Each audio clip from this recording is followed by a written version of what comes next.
The pawpaw tree has a very deep taproot that taps into something ancient and brings forth a nutritious and abundant fruit.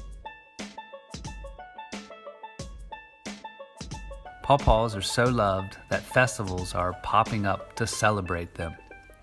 From medicinal leaves to beautiful golden beers, pawpaws have an amazing world to share.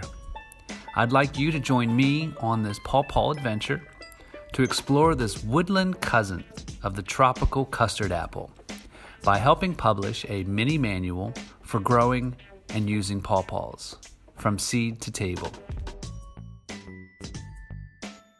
Pawpaws to the people.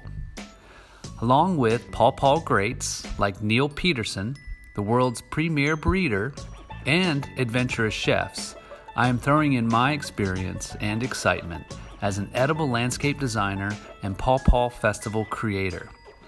I am really excited about this project and its potential to reach so many, to help us understand and celebrate the pawpaw. With your support, this mini manual will become an epic resource and grow more pawpaw patches. Do it for the love of pawpaws.